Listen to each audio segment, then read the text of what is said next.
I'm your host, Khaled Abdallah, and today we have an incredible guest, Arda Öcal of ESPN. So Arda is an NHL on ESPN host and a Sports Center anchor who also hosts Sports Center on Snapchat, Sports Nation, and has contributed to NBA, PGA Tour, Euro Soccer, esports, MLS, UFC, MLB, and NFL coverage at ESPN. So as you could tell, Arda is a man of many talents. He's previously worked for MSG Networks, has covered the WWE, worked as a field reporter for the Weather Network. So just an incredible guest, an incredible person to follow. So make sure you check him out on Twitter at Arda, ARDA. So Arda was gracious enough to give us an hour of his very busy schedule. And we had an incredible conversation just detailing his journey, starting out as a child of immigrants in outside of Toronto, all the way to becoming an ESPN anchor. So make sure to tune in. This was a great conversation. So we'll jump right in. Thanks, Arda. Really appreciate you coming on to the 4040 Vision podcast. Thanks for taking some time out to tell us about your journey to ESPN and everything that you've done. How are you doing today? I'm doing great, Khaled. I really appreciate the invite on the 4040 podcast. Excited to chop it up. And things are great. We both have 2 kids. And so we're both feeling the strain of trying to raise little ones and having dependents. So I'm a little sleep deprived, but other than that, we got our coffee and we're good to go, my friend. Yep. The sleep deprived is the phrase for sure. So 100%. I want to take us all the way back. So, of course, I did my research on you before the podcast. So you grew up outside Toronto, which is big sports hotbed. So when did sports become such a major part of your life? So my parents are immigrants from Turkey. I grew up in a Muslim household. My dad, in particular, when he immigrated from Turkey, one of the ways that he attempted to integrate into Canadian life was by watching hockey and basically talking hockey. In Canada, hockey is very important. Obviously, it's the most popular sport, and it leads Sports Center every day, like that kind of thing. And so my dad, we grew up just outside of Toronto, like you said, so he became a fan of the Maple Leafs. And basically, that's how my love for sports began, was through my dad's affinity for the Leafs and basically making that his passion for a very long time. And me growing as well, father-son trips to the games whenever that was a possibility and things like that. So that's how it began for me. But sports have always been a big part of my life. My 2 big, I would say the 3 big sports that I care about the most, or the ones that resonated with me the most growing up, were hockey, of course, combat sports. I was a big boxing guy, and I was like a teenager right when the UFC started in 1993. Or just getting to that point. So it was such a cool discovery. It was like, wow, this is amazing. So I've been a UFC fan ever since.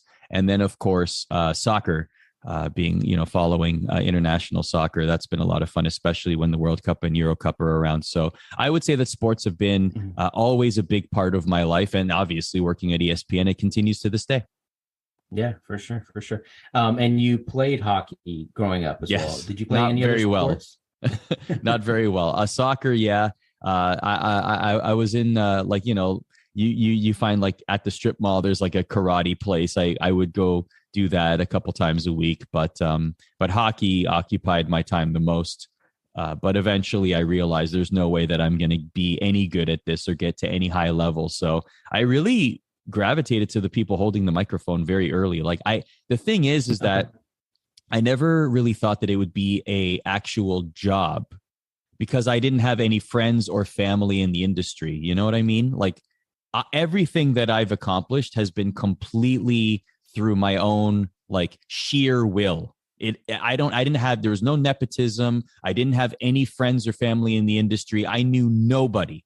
Everything was from the ground floor, from scratch. And I'm not saying that as I'm saying that just people listening might be inspired. That's how it came to be for me. But from an early age, I did know I loved watching the people interviewing the athletes, and I loved people who were talking about the games. And that to me was way more interesting oftentimes than what was happening on the field or on the ice or on the pitch. But even watching it growing up, it never occurred to me that I could do that. Maybe because there were no people like me doing it, or my background or my faith or whatever, but also because I just didn't know. I didn't know. Like, I didn't know how these people got their jobs. I didn't know they were selected. I didn't know that there was a school for this. I didn't know that, like, I didn't know anything. I just thought it was really cool that they were holding a mic and talking on television. So, and talking about sports, no less, Yeah, I think that leads me to my next question. So when you went to college, you were a math and business administration. As major, anyone right? in broadcasting would do, right? Like, clearly, if you want to get into television, go get a math degree. Duh. Yeah, I was like, that doesn't really follow the path. But I read that you started doing some broadcasting work in college. Yeah. So you started, was it pro wrestling or hockey? Which one came first? Pro wrestling came first, and I'll tell you why in a second. But I will say that even in understanding that there were broadcasting schools, etc., my father, obviously, a lot of people with immigrant parents will relate to this. Their version of the, absolutely. You know what I'm saying? Like, their version of the North American dream, I'll just say that because I grew up in Canada. The North American dream to them was, we need to get out of a maybe war-torn or poverty-stricken country, and we just want a better life. We want to go to the land of opportunity, and we want to raise a family no matter what we do for a job. That's what they wanted to do. That was their version of the North American dream. Now, that allowed people like me, who grew up in North America, born and raised, that allowed us to dream, to be able to think of other things that we can do with our lives. Looking back, that's exactly what I was doing. But of course, with that comes the uncertainty or the concern from the immigrant parents that don't necessarily want you to take risks with your life. Because growing up, for me, it was always, listen, you don't want to be a doctor? No problem. Go be a lawyer. You don't want to be a lawyer? It's okay. Go be an engineer, right? Like, they always wanted me to have a job that paid the highest amount per hour. That was like their biggest concern. Like, do something that's prestigious, but also that's, high paying and very difficult. Like, or difficult to get in, or a really specialized, something like that. So that was always their concern. So broadcasting never really factored into the conversation. So the way, and to be honest with you, I sort of followed along, and that's why I got the math degree in the first place, because I thought, okay, this can get me a good desk job, and I'll just do that. But what I didn't realize was, at the time, nights and weekends, I wasn't going out and partying with my friends. I was going to the local radio station, or I was going to the school paper and just trying to help out there and volunteer. But I did that because I cared and I wanted to. And then when I got a desk job after I graduated, I was a project manager for a few years. While doing that, nights and weekends, I was doing the same thing.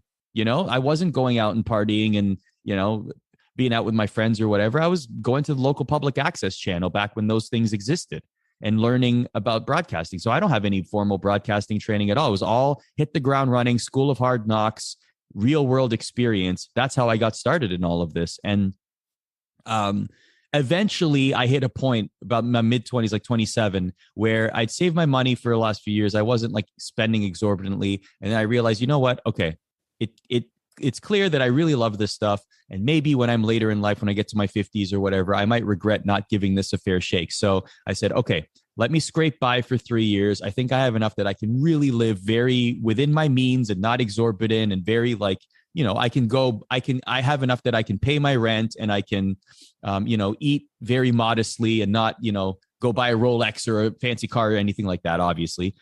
But I'm going to give myself 3 years. And in those 3 years, if I get into a position where I feel comfortable thinking that this could be a full-time job, or maybe I'm already there, or maybe I'm on the path and I can see an end game, then I will continue to pursue it. But if I reach 30 and I'm no better off, and I'm still struggling, and I'm still making, 10 grand a year, or whatever it is when you're starting out, then I will decide, okay, I can let this go, and I can go back to a desk job, but at least I tried. And so that's what I did. And then doors opened, and I hustled and I grinded, and, things worked out in the end. Yeah, you definitely took a non-linear path from, to start your career. And I do think a lot about the kind of barrier to entry that a lot of kids, or people like us face with, dealing with, Especially, cultural yeah. pressures, parents, etc. So yeah, so I But totally especially can like going sympathize with that. to that point though, like especially just like I didn't see people of Middle Eastern faith, Turkish or background, Turkish people, people from the Middle East, Muslim people on television. I didn't see that growing up. The only role model I really had, Muhammad Ali. That was really it.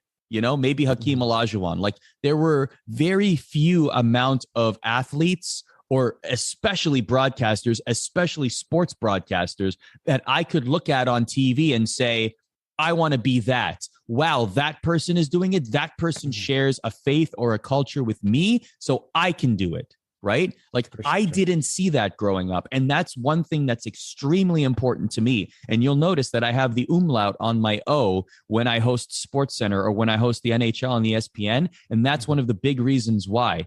And I want people of our like of Muslim faith, Middle Eastern backgrounds, especially to see someone like me on television and sports broadcasting and say, wow, that person shares a background with me. Maybe I can do it too. Because unfortunately, I didn't necessarily have those role models or heroes growing up, as many as there should have been. So I hope that I'm part of that for the kids now that are dreaming to get into the industry, that they can see themselves in me and know that they can do it too. That's extremely important to me.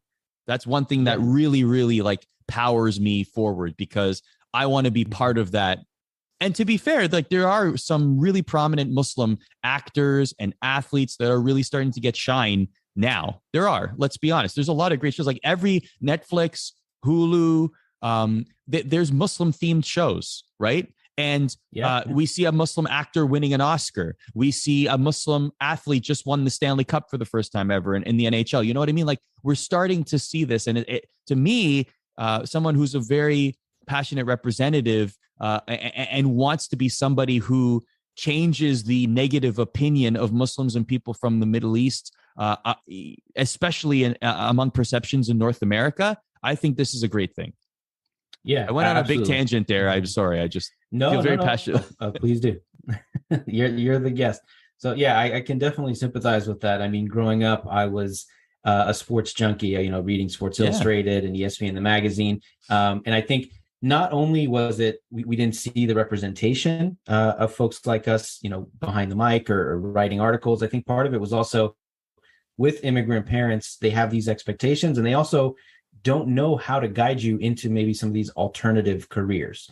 And it's also much easier now because you can have your own blog, your own podcast, and just kind of do things on your own until you find your path or find your true callings. So yeah, I think it's, and there's of course all these other athletes and journalists and broadcasters and such nowadays that definitely makes a big difference. So in those 3 years where Mm-hmm. you decided, all right, I'm going to go all in, did you work in minor league hockey, or was it wrestling that got you started? Everything. So I did a lot of local wrestling shows. I did a lot of minor hockey. I hosted a daytime program. It was called Daytime, literally. It was a talk show, a daily talk show. I did a lot of that kind of stuff. Everything that I could find, I did. And then eventually I volunteered at a former Sirius radio station called Hardcore Sports Radio. It was connected to, people may know The Score if you're a sports fan. It's a sports app.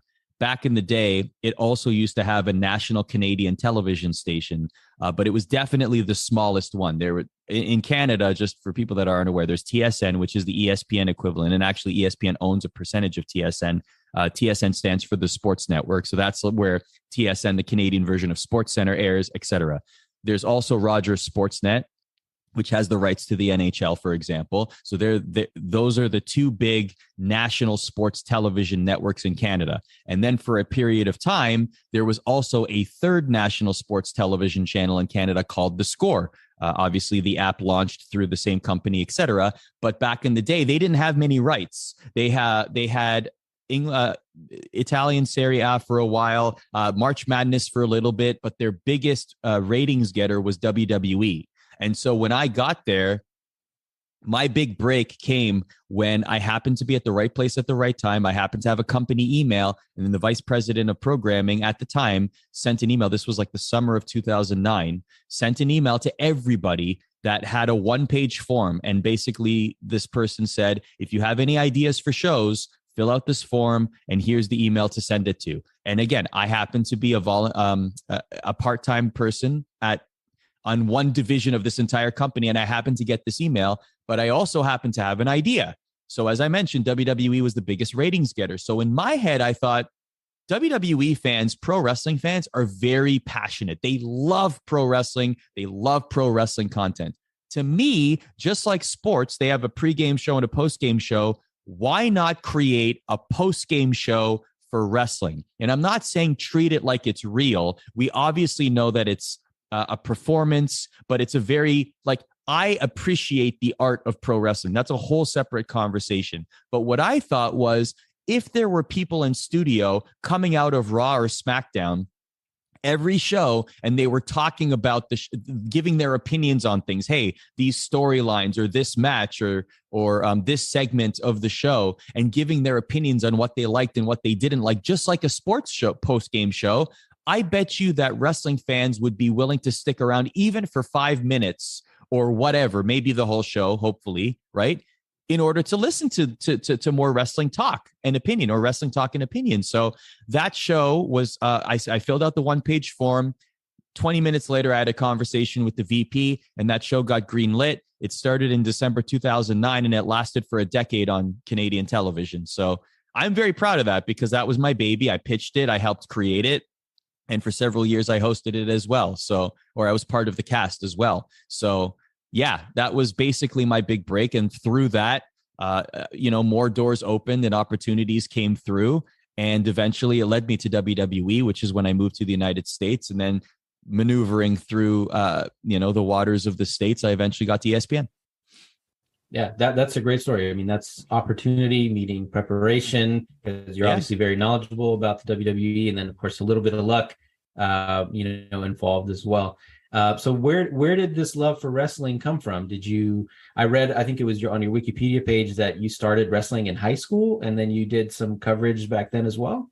So I did coverage. I never wrestled. I did a couple of like show matches during assemblies kind of thing, but like we were definitely untrained, and looking back on it, I don't even know why we were allowed to do this at the school. It was just hilarious. Yeah, that sounds like untrained. Yeah, it sounds like something we definitely should not have been able to do, but we did it for fun, and we did it to entertain, and the school loved it, mostly because the students were out of class, right? So it was like, oh, we don't have to go to class and we can watch this wrestling show with our friends. Absolutely. Like, of course you're going to want to do that, So, but yeah, I don't know. I just grew up loving pro wrestling. I love the entertainment aspect of it. I love the larger than life characters.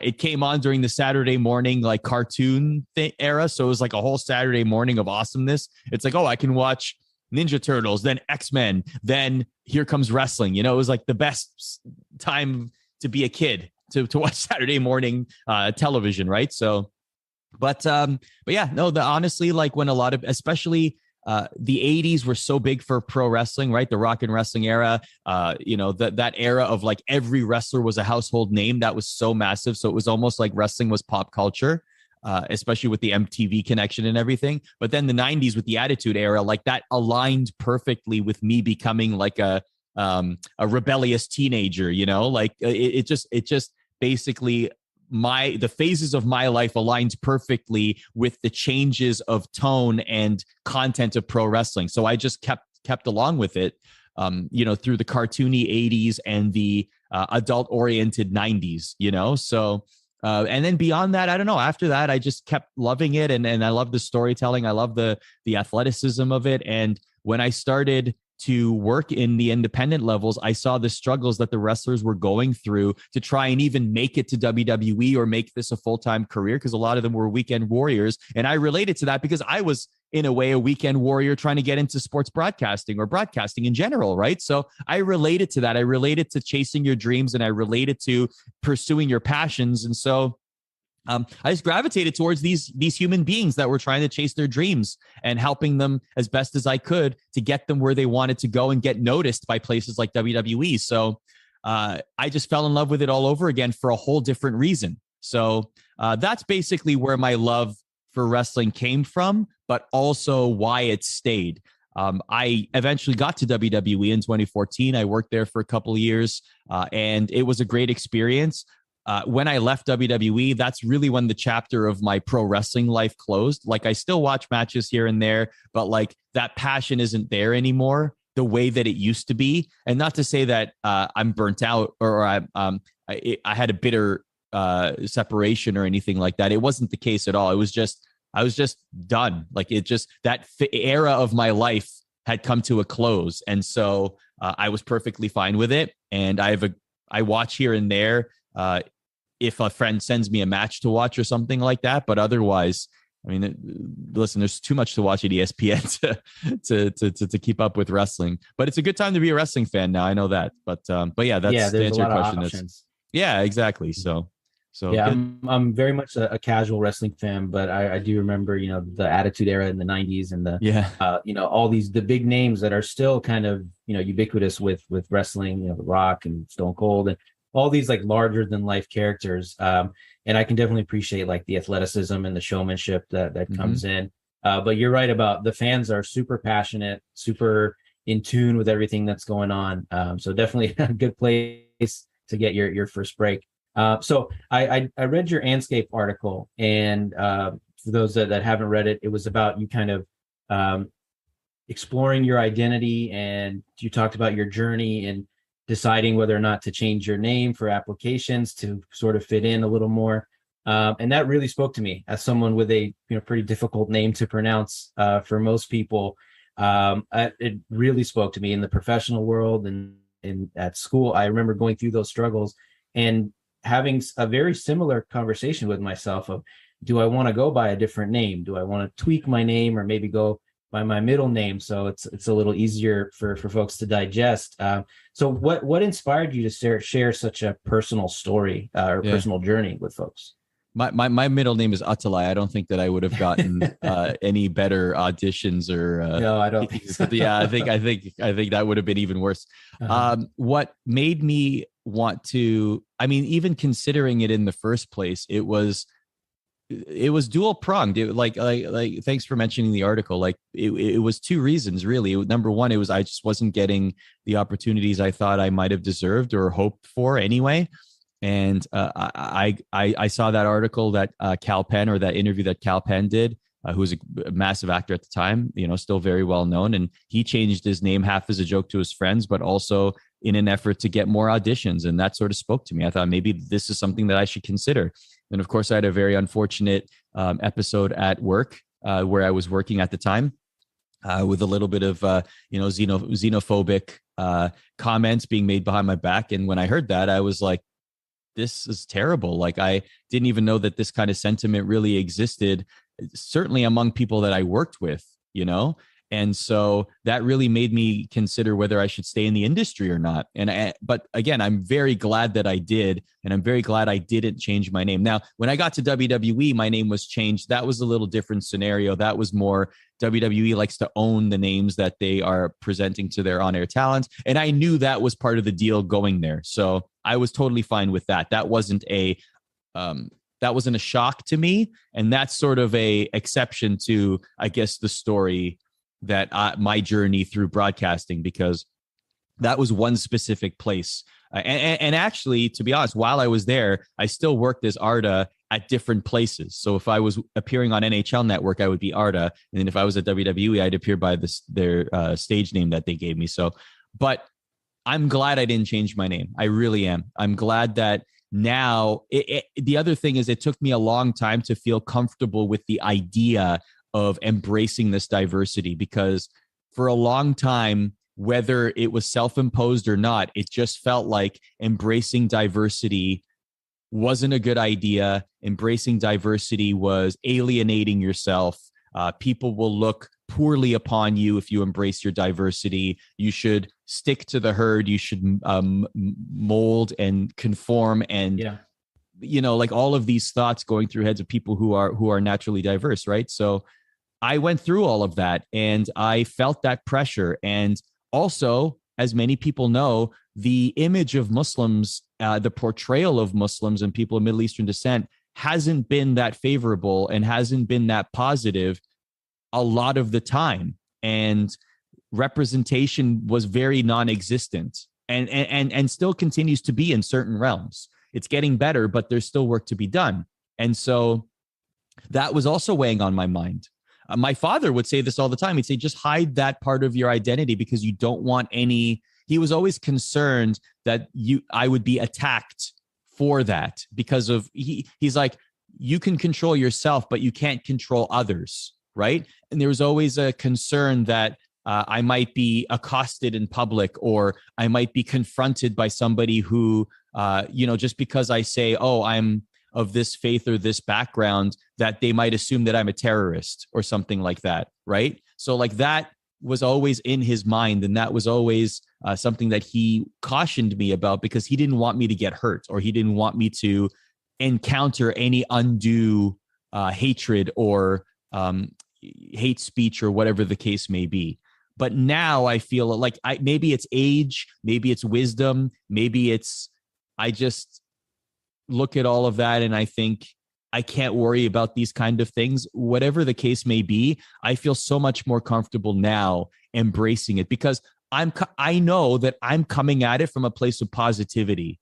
I'm coming at it from a place of, I want to change the paradigm. I want to be part of the conversation that shows people that we are wonderful people, peaceful people, great people. And then the misconceptions that you might have are certainly just that.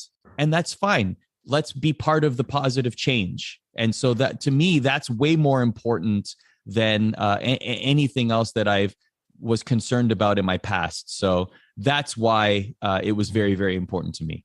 Yeah. And I think a lot of that comfort comes with, like you said, age and wisdom and just being, more secure in who you are and what you stand for and things like that. And you do get to the point where you realize you can't control what other people do or what they say or think. So, you might as well just, be your true authentic self. Exactly. So just to switch gears a little bit. So you've been at ESPN for a few years now, and I've seen that you cover a ton of different sports, from MLS, UFC, hockey, esports, etc. What's been I don't want to say that your favorite event, but what's been the most memorable event that you've covered at ESPN? I've done a lot. I did the MLS finals. That was a lot of fun. Some esports events. The first ESPN event I did was sold out Madison Square Garden, back-to-back nights, League of Legends World Championships. And I didn't know anything about League of Legends going in. I learned about it, for a month. And then I went and it was pandemonium. And I was like, wow, this is like pro wrestling.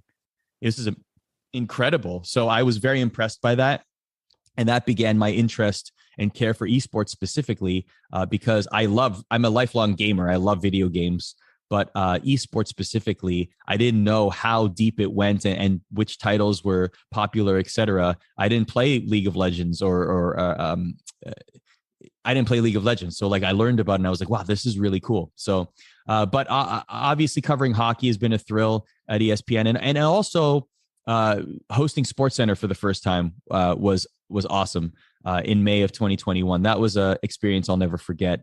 To host an institution like SportsCenter, it's like one of the most famous television shows of all time, right? So to be able to say, now I've done about 100 episodes of it, even if I don't host another SportsCenter, it's fine, because I will be able to say that I have hosted SportsCenter, and it was a great thrill. So yeah, I've had a lot of great experiences at ESPN, and hopefully more to come.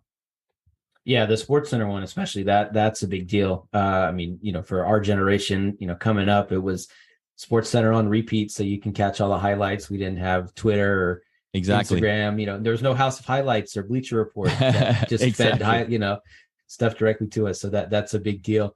Aside from that, do you take a different approach to each sport? Is it, I'm going to do as much homework as I can, leading up? Like what are the different approaches that you take to covering, because again, you cover such a wide range of things, ESPN? Yeah. So as a studio host, as an anchor, those skills are transferable, right? Like my role, you have to get from point A to point B to C to D to E, and you have to make sure you get the best out of your analysts. So it's a lot of pre-production. It's a lot of preparation. It's a lot of studying. Like League of Legends, for example, I spent the whole month treating it like a full-time job, watching past shows, learning about the game, playing the game, talking to people. Like it was really an exercise of study.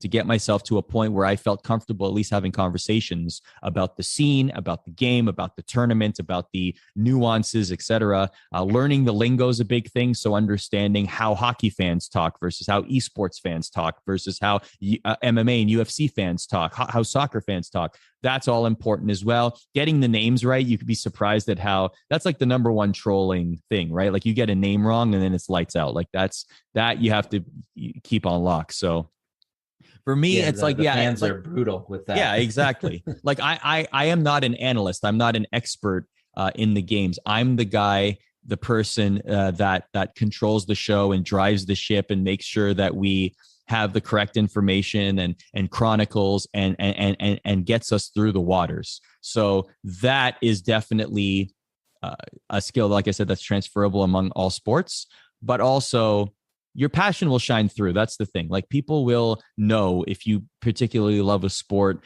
and you love talking about it because you just know it just exudes from you, you know? So that's another important thing to doing the job. Yeah, you definitely can't fake that. People will see right through it.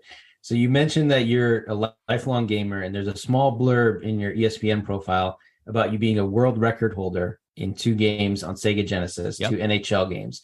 What is that about? What records are those? That caught my eye. I was very curious. Well, so first of all, thank you very much, Khaled, for mentioning this. This needs to be broadcasted more and more. I really should be getting my own segments on SportsCenter about it. Absolutely. The games are NHL PA 93 and NHL 95. The records are most goals scored in a tandem. So it's me and a friend that played the game. We played with the best team versus the worst team, and we scored as many goals as possible, and we broke the record in both games. Pay no attention to the fact that my friend happens to be the NHL 93 world champion. That's irrelevant to this conversation, okay? For anyone that is about to say, oh, you rode on the coattails, you are the Marty Jannetty to the Rockers tag team here. You are the B-side of this team. The fact remains that I am a world record holder, okay? And for you watching out there that would say something like that, would dare say something like that would dare try to besmirch my accolades and my world record level accomplishments. Are you a world record holder? Johnny in Sacramento, are you a world record holder? Timothy in Kansas City? The answer is no. But you know who is a world record holder? Arda Öcal in New York. Just remember that. No asterisks here, for sure. 0. Not 1, but 2. Let's just remember that. Or you're going to tell me that my friend happens to be the world champion and I scored maybe 5 of the 48 goals. It doesn't matter. It doesn't matter. So you're the Scotty to his MJ. That's what it was. That's what you're going to go ahead and say, Cal. We were having a great time on this interview. Okay. We were bonding here. We were becoming friends. And then all of a sudden you derail us like this. This is just, I can't believe what I'm hearing here. Unbelievable. Maybe so. So another thing that really caught my eye was the amount of volunteer work that you've done. So this was mentioned in a couple of profiles that I've read about you. So working with some doing charity work in the Canadian Arctic, working with the March of Dimes. Seems like that's very important to you. So do you want to tell us a little bit more about what you've been doing with those organizations? Yeah, very much so. So that's one of the reasons we went to the Canadian Arctic in the first place was they were very clear that, you know, if you want to come here and do shows, do something for the community. And I said, absolutely. I did 2 full days of like 12-hour visits everywhere. We went everywhere from the every school level to the community center, to the grocery store, even into the prison. Like we had a conversation with the inmates at the prison. That was very, very sobering. And but we did everything we possibly could in the community. It was terrific. I that was one of the best experiences of my life. But yeah, it's a very important. Community is everything. You have to give back. You know, it's something that should be important to everyone, and it's certainly important to me. And like for example, I sit on the advisory board for an organization called Gamers Outreach, and they create fun experiences through. They have these go-kart machines. This is one of the things they do. They have these go-kart machines with an Xbox or a game system installed that you can wheel around pediatric wards of hospitals, so kids can experience joy and play video games and just have a distraction while they're going through, let's say, chemotherapy or whatever they're battling at their young age. So I've donated a few of those carts to places around the country, and I've dedicated them to my daughters. So my daughters' names are on them. But also, most importantly, I consistently help on the advisory board, and also they have fundraising events that I donate my time and host very willingly, because it's a great organization. But yeah, community is very important. I always look, you got to look for ways to give back. That's just the right thing to do. Yeah, that's incredible. And of course, you always have to give back to the community, and make sure to help the underserved and things like that. So, all right. So we're getting close to time here. So I know this is a sports podcast, but we always love to ask our guests some food questions. So you're Turkish. I love Turkish food. I've been to Turkey. The food was the highlight. I mean, the architecture, the people, all that. Don't get me wrong. But by far, well, clearly the people. I mean, come on, Khaled, the people, right? I mean, the hospitality there is unmatched, but the food is also unmatched. So, what is your favorite Turkish dish? Iskender kebab. Very easy. It's basically like tomato paste. It's like the doner meat, like some people call it gyro or gyro in Greece, but also shawarma. It's kind of different meat cuts, but basically the same idea, like sliced meats. There's also pita bread underneath, some yogurt, and some tomato paste. Absolutely delicious. But I would say Middle Eastern food, man. Middle Eastern food's awesome. I've yet to find a great Middle Eastern place around where I live, which is very depressing. But I am missing a good chicken shawarma wrap. I am missing it. I miss it so much. There is nothing that is good in my area, and I am very depressed. If anyone knows any good Middle Eastern places in Bristol, Connecticut, where close to ESPN, please tell me, because I want to visit and I want to experience once again, because Toronto was full of great Middle Eastern restaurants. It's amazing. I miss it. I need a good Middle Eastern spot. So anyone that is watching this that may or may not be near Bristol, Connecticut, please let me know. Please give me tips. I am in the market to know. I got you. I'll reach out to some folks out there.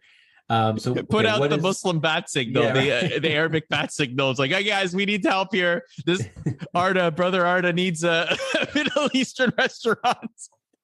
All right, and so two quick fire questions. What's your favorite like go-to food or cuisine when you're on the road, and what is your comfort food when you're at home? Comfort food is definitely chips. I have a chips addiction. Chips and fries. Fries would be the food that I eat if I only had one for the rest of my life. So definitely fries. My go-to meal when I'm out, probably something like a pita or like a something with like meat and vegetables, something like that. Maybe even like a Greek salad with some souvlaki on the side or something like that. That's always a good go-to. Okay, so a lot of Mediterranean influence here. Heck yeah. All right. So we're just about at time. So any last words of advice that you want to share for young people like us, or just young people in general trying to get into sports broadcasting as a career? Yeah, it's obviously it's a challenging industry, but it's a rewarding industry. Keep the passion, keep at it. Consistency is key. If you're starting a podcast, the first piece of advice that I give is pick a day, pick a time, make sure your podcast always drops at that time. It doesn't matter if you have 3 listeners. It doesn't matter if you have 300,000 listeners. Make sure your podcast is consistent every single week. I can't tell you how many people I see that just stop doing it because they just get discouraged from how many views or how many clicks and likes that they have.